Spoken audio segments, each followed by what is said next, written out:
Madame, Monsieur, bonsoir, bienvenue dans ce journal. Voici ce qui domine l'actualité. Une vingtaine d'audiences en moins de 5 jours aux États-Unis. Kandia Camara multiplie les rencontres à l'ONU. C'est en marge des travaux de la 76e session de l'Assemblée générale des Nations unies. Des séances de travail avec de hautes personnalités et diplomates pour booster la coopération bilatérale. La chef de la diplomatie ivoirienne a fait la promotion de la destination Côte d'Ivoire. Depuis ce vendredi, la police nationale a lancé une patrouille de grande envergure. L'opération Épervier 7 est menée avec le soutien des autres forces de défense et de sécurité. Elle est conduite par le directeur général de la police, Youssouf Kouyaté, a sillonné plusieurs communes d'Abidjan pour voir le bon déroulement de cette action qui vise à sécuriser les biens et les personnes. 18 000 candidats à l'assaut des établissements publics qu'ils composent pour le concours d'entrée à l'enseignement technique et la formation professionnelle. La tutelle est sur le terrain pour le lancement officiel des épreuves qui se déroulent dans 65 centres sur l'ensemble du territoire aujourd'hui et demain. Et puis au Mali, ouverture d'une table ronde autour de la prochaine commission électorale. De nombreux partis politiques réclament plutôt le respect des délais de la transition, soit l'organisation d'élections générales le 27 février prochain. Mécontents, ils ont boycotté la rencontre.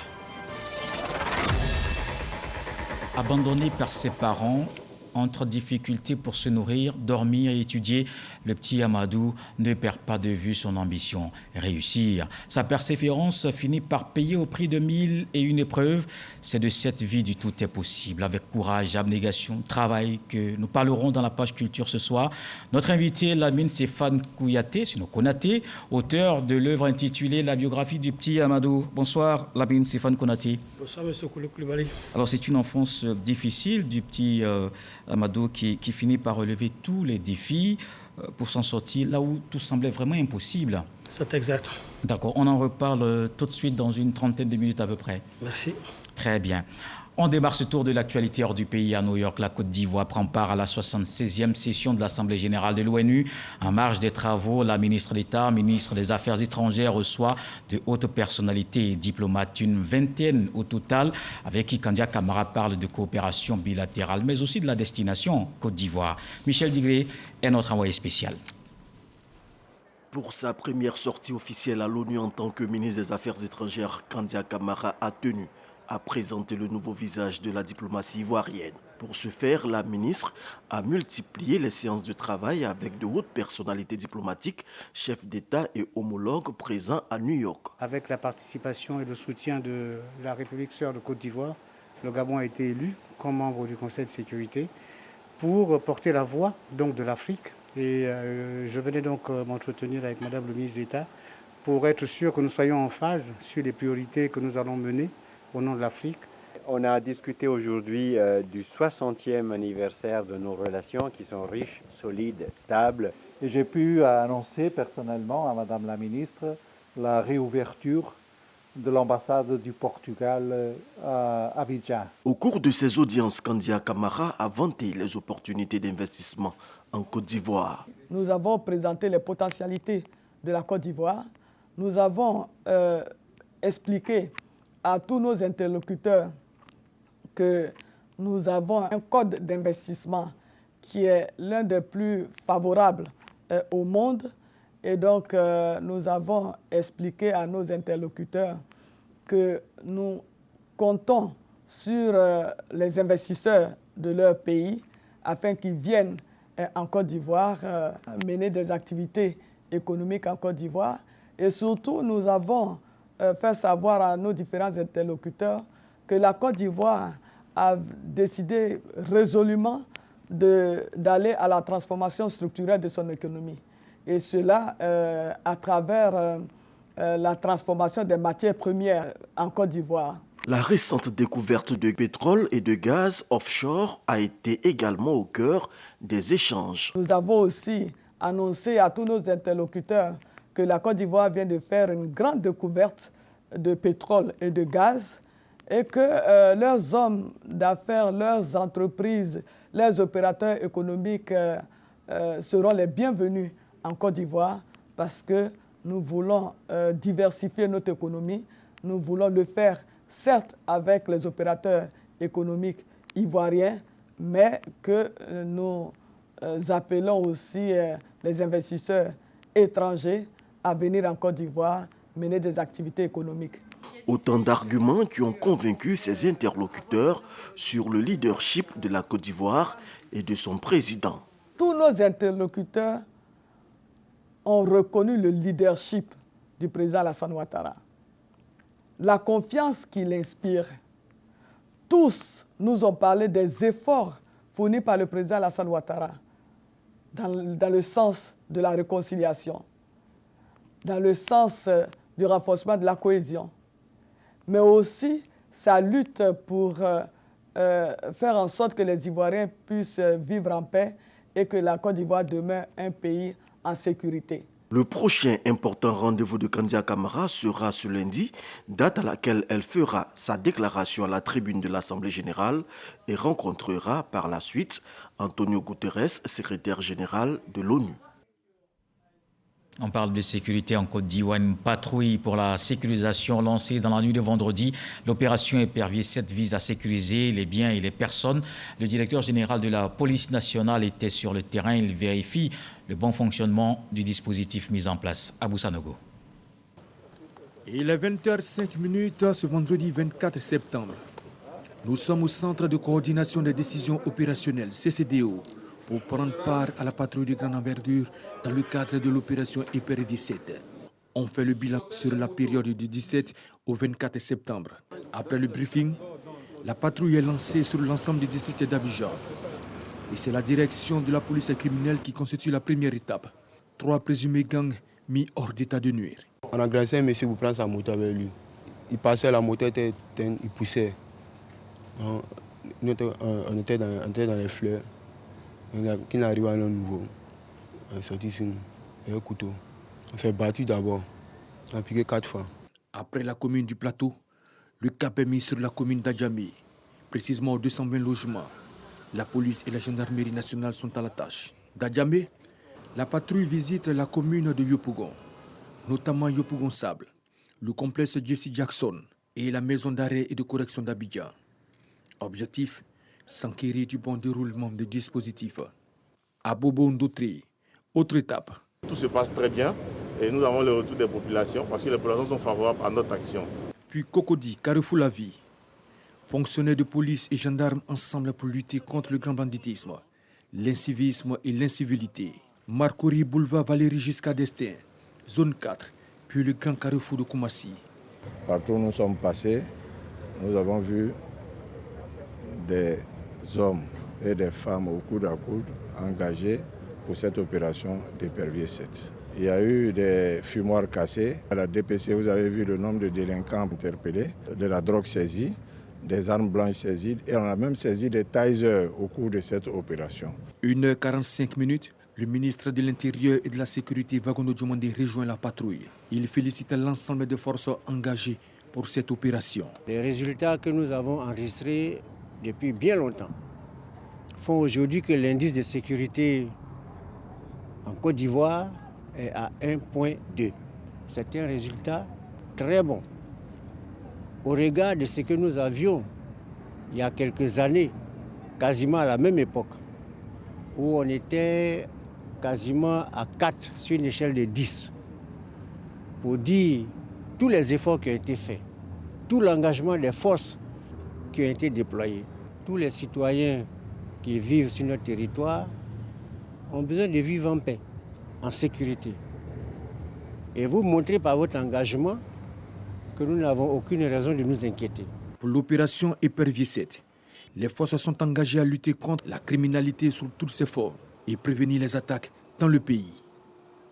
C'est dans cet environnement de sécurité que le concours d'accès aux établissements de l'enseignement technique et la formation professionnelle a démarré aujourd'hui. 18 000 candidats face aux épreuves dans 65 centres au total. Le lancement officiel des compositions cité à Cocody. Eugène Atoubé. Le ministre de l'enseignement technique, de la formation professionnelle et de l'apprentissage était attendu pour le lancement des épreuves au centre de composition de CBCG de Cocody. Finalement, c'est son directeur de cabinet qui le remplace. Il est 8 heures quand dans la salle A1, les candidats reçoivent le sujet de français, la première épreuve du jour. Le sujet, selon les examinateurs est d'un abord facile. Ce sont des questions à choix multiples. D'emblée, ça facilite la tâche aux candidats parce qu'on ne leur demande pas une rédaction. Donc pour un élève de niveau moyen, ça ne devrait pas poser de problème. Depuis 7 heures ce matin pour les uns et un peu avant pour les autres, les candidats au BTS tertiaire et BT formation par alternance sont arrivés à leur centre de composition, le CBCG de Cocody, dans l'enceinte du lycée technique d'Abidjan. Il y a ceux qui sont à leur première expérience et ceux déjà dans le système. J'ai fait le BT. Maintenant, je repasse le concours par rapport à la bourse. J'espère que tout va bien se passer. J'ai le BPC. J'ai choisi l'enseignement technique parce que l'enseignement technique ouvre plusieurs opportunités et accorde une très bonne formation. Plus tard, je compte devenir ingénieur en électricité automobile. Le concours d'accès aux établissements publics de la formation professionnelle, la session 2021-2022, est organisé dans un contexte de changement de paradigme, tant dans le contenu de la formation que l'offre de qualification avec pour finalité une insertion professionnelle durable et réussie pour la jeunesse. L'enseignement technique et la formation professionnelle se présentent aujourd'hui comme l'école de la deuxième chance pour les jeunes. Il y a certains élèves qui sont en dehors du système et qui aimeraient avoir un métier. Donc ce concours-là est fait pour eux, pour qu'ils viennent embrasser le métier qu'ils souhaitent faire. Nous sommes en train d'examiner la possibilité de transformer certains CET en lycée professionnel en vue d'offrir ces possibilités-là à nos élèves et accroître les capacités d'accueil de nos établissements. De nombreux candidats sont arrivés largement en retard au centre de composition du CBCG de Cocody. Sur l'ensemble du territoire, ils sont 18 000 et les filles en représentent 35%. Le ministère de l'enseignement technique indique que le pourcentage des candidats de sexe féminin dans les filières industrielles demeure toujours faible, avec un taux de 5,13%. Une autre épreuve, cette fois en santé, vaincre la Covid-19, une pandémie qui continue de menacer la santé des populations.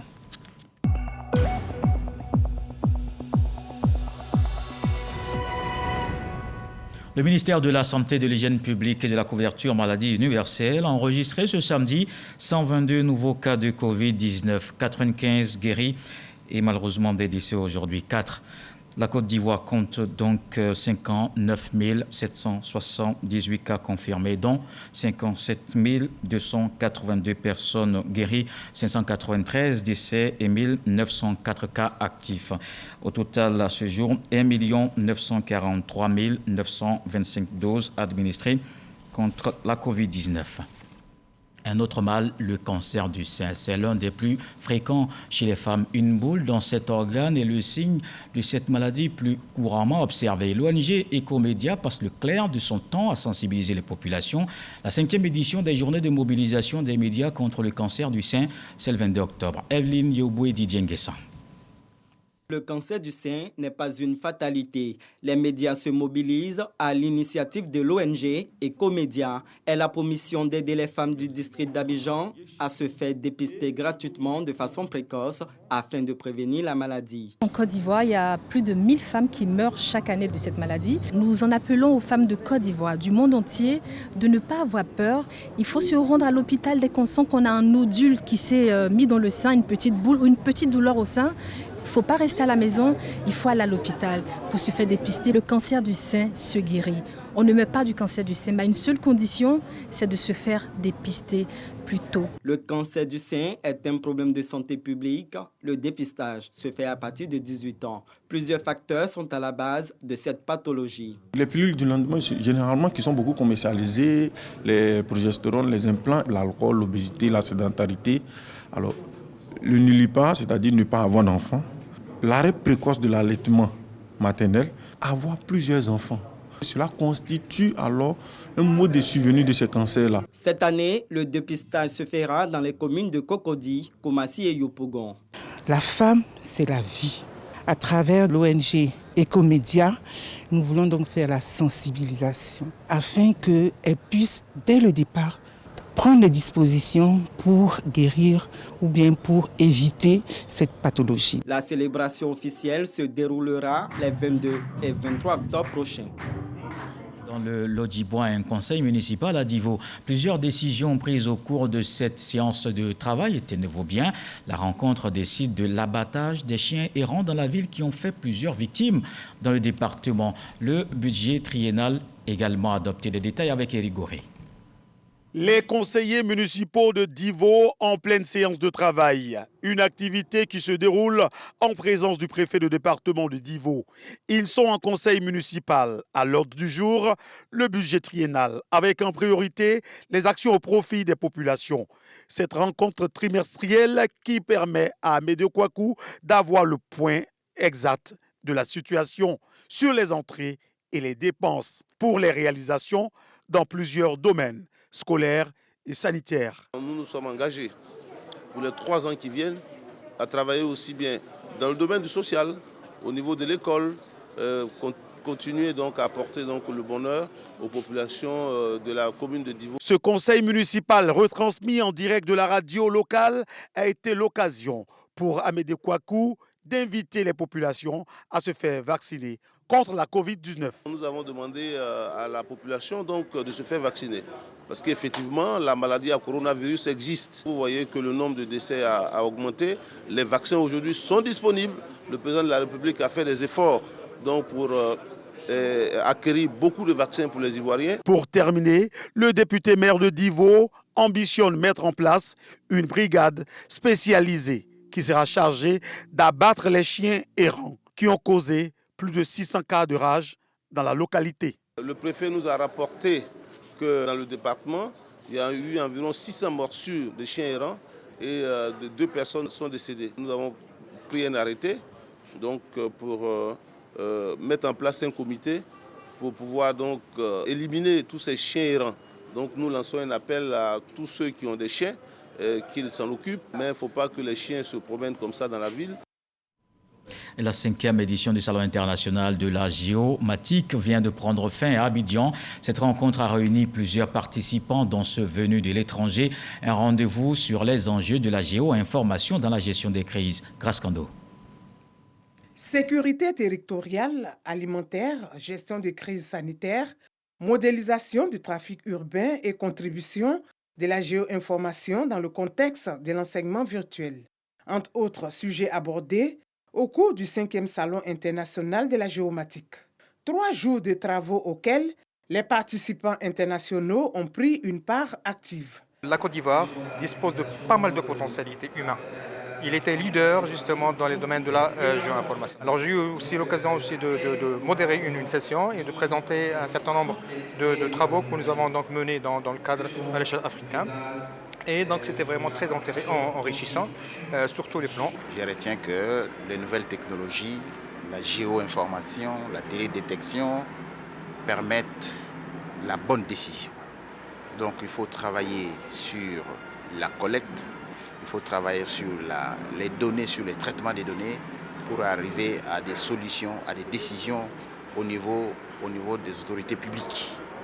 Donc ça ne doit pas être un fait du hasard, ça doit plutôt être un processus. La 5e édition du Salon de la géomatique a réuni plus de 3000 participants issus de 15 pays, avec au menu plusieurs panels et conférences autour du thème « Apport des technologies de la géoinformation dans la gestion des crises ». Le bilan est vraiment satisfaisant parce que durant les 3 jours, nous avons été enchantés par des communications de haute valeur.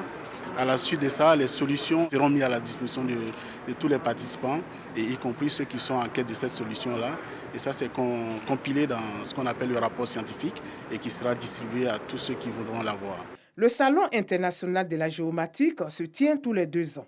Rendez-vous est pris en 2023 pour la 6e édition.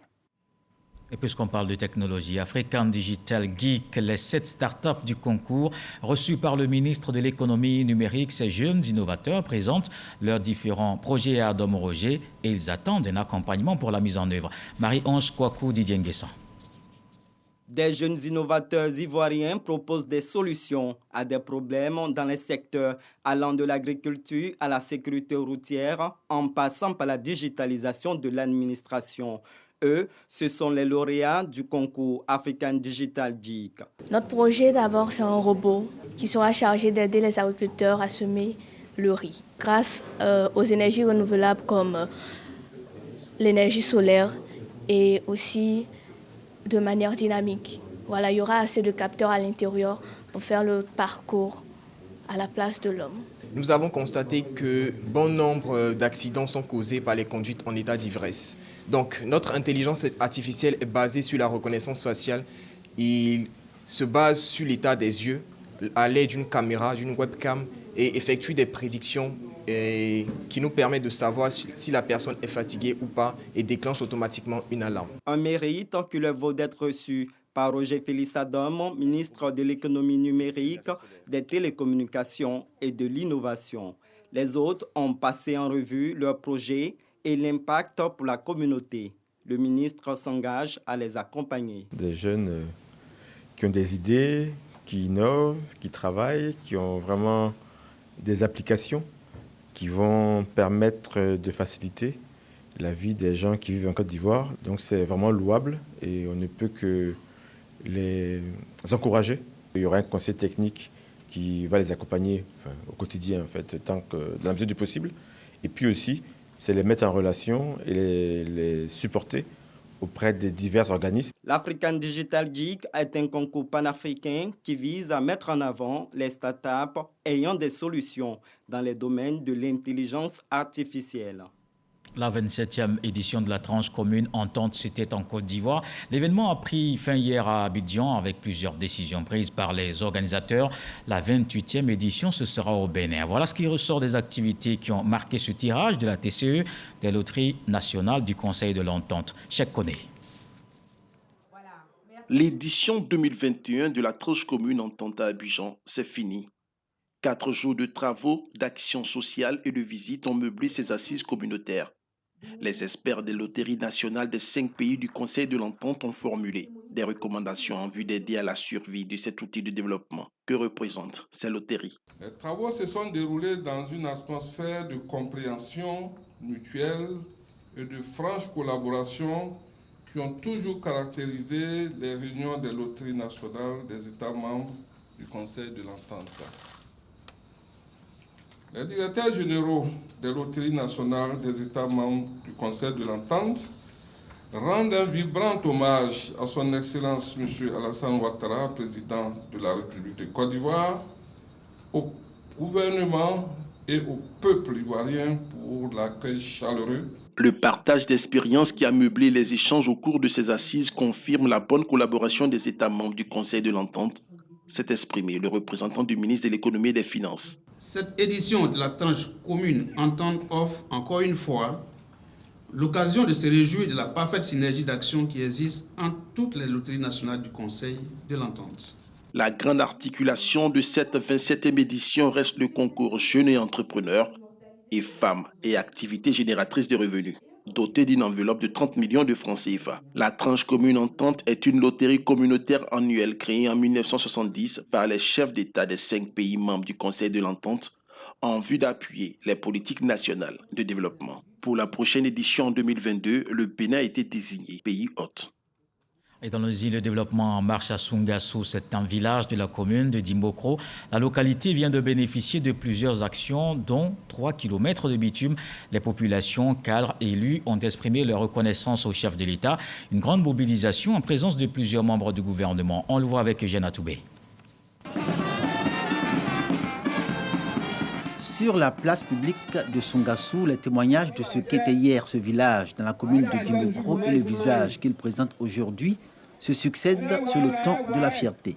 Tour à tour, le représentant des populations, le maire de la commune de Dimbokro, le maire de Bokanda, au nom de l'association des cadres engagés pour le développement du Grand Centre, le président du conseil régional du Nizi, Nguessan Kofi Lataille, le ministre Paulin Claude Danho, fils de Sungassou, tous unanimes associent ce développement qui s'accompagne du progrès des populations de ce village à un homme, le président de la République, Alassane Ouattara. Devoir de reconnaissance et expression de gratitude. On a reçu le bitume et on est heureux. Le développement n'a pas de couleur, n'a pas de parti politique. Et ce que le président de la République fait, c'est normal, c'est bien. On l'apprécie. La route est bitumée aujourd'hui à Sungassou. Les 3 villages qui suivent, je vais parler de Ibimolosu, Djankoro, qu'on appelle aussi Akesemosu et Feteyasu, auront aussi leur part. Et nous tous, nous devons aider le président de la République à réaliser nos rêves. Dernier acquis de cette localité traversée par la nationale qui relie Dimokro à Bongouanou, le bitumage des voies d'entrée dans le village. 3 km de bitume au total revêtent les principales artères bordées de caniveaux, lesquels portent désormais un nom. Avec l'adressage de ces rues et ses nombreux bénéfices en termes d'infrastructures répondant aux besoins de ces populations dans tous les domaines du développement, Sungassou, selon Paulin-Claude Danho, apparaît comme l'exemple achevé de la vision du président Alassane Ouattara. Il a apporté ici l'eau, l'électricité, il a apporté des salles de classe, il a apporté surtout des voiries entièrement bitumées, il a apporté l'électricité. À travers le président Alassane Ouattara, le verbe est action. Il est au service du développement. Je viens de faire une tournée dans toutes les sous-préfectures. Et mes parents m'ont dit, on ne savait pas. Quand le Baoulé te dit que, et si ça sort, on ne savait pas. Ça veut dire qu'il a pris conscience que le chemin qu'il a emprunté n'est pas bon. Et donc, je suis convaincu que nos parents ont compris le message du président. C'est leur frère, il veut nous aider à sortir du sous-développement. Un gigantesque hommage régional doublé de la reconnaissance de Toulounzi au président de la République est en préparation. Nguessan Kofi Lataï a annoncé l'événement sur le temps consacré au sermon avec forte allusion au retour de l'enfant prodigue dans la Bible. Dans l'actualité politique ce soir, ces jeunes du FPI qui quittent le Front populaire ivoirien pour le RHDP, une cérémonie tenue à Yopougon pour leur adhésion officielle au rassemblement des oufouettistes. Ils entendent s'inscrire dans la vision de développement et de paix prônée. Ahmed Traoré, Astou Touré, Danyogo. Pour emprunter le train du développement de la Côte d'Ivoire avec le président Alassane Ouattara, ils ont décidé de rejoindre le RHDP. Eux, ce sont les jeunes militants du FPI de Pricro, résidant à Yopougon et le mouvement de la jeunesse du Grand Ouest pour la réconciliation et la paix en Côte d'Ivoire. Leur démarche s'explique par le changement qu'ils constatent dans leur environnement immédiat depuis 2011. On ne peut pas cacher le soleil avec la main. Nous voyons ce que le président a réalisé, nous voyons tout ce qu'il a réalisé au niveau social, au niveau culturel, au niveau développement de ce pays. Donc on ne peut pas rester là et le regarder tous les jours sans lui apporter notre soutien. Le travail abattu par le président Alassane Ouattara et ses actions de paix pour amener quand même les Ivoiriens à se rapprocher l'un vers l'autre. Pour nous, le moment est arrivé de venir au RHDP pour continuer à aider les Ivoiriens à plus se rapprocher, à plus s'aimer. Issoufou Koulibaly, coordonnateur associé du RHDP à Yopougon, voit d'un bon œil cette adhésion d'une 50aine de militants du FPI au RHDP. C'est un plaisir toujours d'avoir de nouveaux adhérents parce que cela démontre que les actions que le président de la République a posées depuis son association à la magistrature suprême pour développer le pays est bien perçu par l'ensemble des Ivoiriens. Comme on le dit, un parti politique qui avance, qui pose des actions, et quand ces actions sont appréciées, que le nombre grossit, ça veut dire qu'on est dans le bon chemin, ça veut dire que l'action du président est appréciée. Ces nouveaux militants du RHDP veulent prendre leur bâton de pèlerin pour convaincre les sceptiques à rejoindre le parti. Ce, pour mener le bateau ivoire vers l'émergence. Et dans le reste de l'actualité, au Mali, le ministère de la refondation de l'État organise à Bamako jusqu'au 26 septembre une table ronde sur la création d'un organe unique de gestion des élections et la validation d'un avant-projet de calendrier. Des assises nationales souhaitées par le gouvernement de transition. De nombreux partis politiques réclament plutôt le respect des délais de la transition, soit l'organisation d'élections générales le 27 février prochain. Mécontents, ils ont tout simplement boycotté la rencontre. Et on en arrive à un rendez-vous immanquable dans le 20h tous les samedis, la page culture.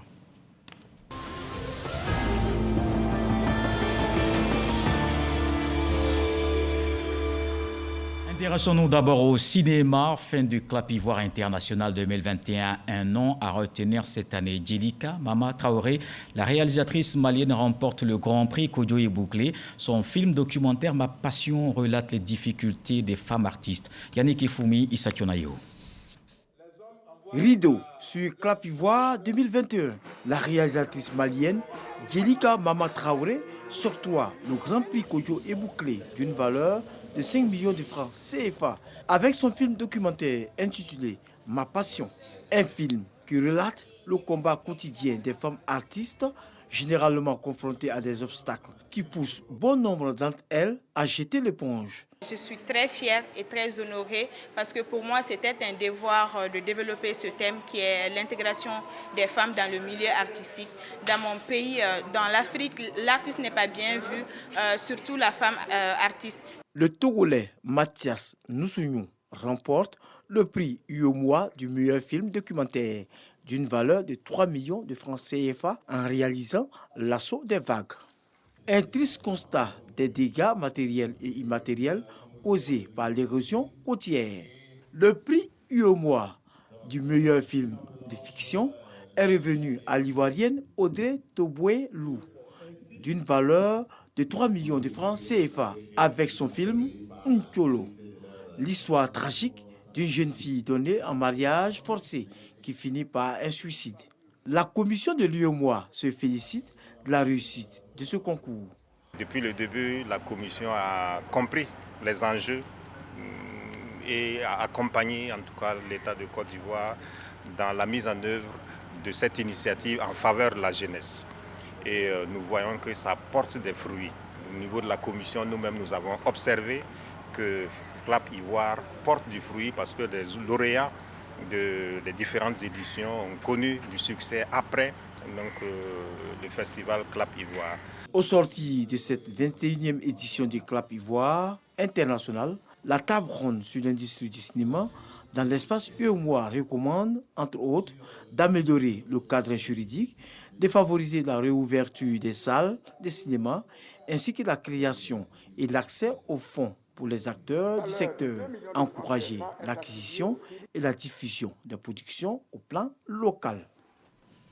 Et nous retrouvons notre invité de la page culture ce soir, Lamine Stéphane Konaté, auteur de l'œuvre intitulée La biographie du petit Amadou. Et ici, le petit Amadou, c'est bien vous, Lamine. C'est exact. Sauf qu'il a changé de nom dans l'ouvrage. C'est juste un nom d'empreinte que j'ai pris. D'accord. Alors pourquoi revenir sur cette histoire de votre enfance, une enfance quand même difficile? En fait, revenir sur cette histoire, c'est parce que l'histoire m'a marqué. Lorsque parfois je regarde dans le rétroviseur d'où je viens et puis où je suis passé, où je suis arrivé, alors c'est ce qui m'a amené à transcrire ça quelque part pour pouvoir au moins garder dans l'histoire. Alors la question c'est tout de suite comment vous vous retrouvez à ne connaître ni papa ni maman et ne vivre qu'avec qui? Le grand-père.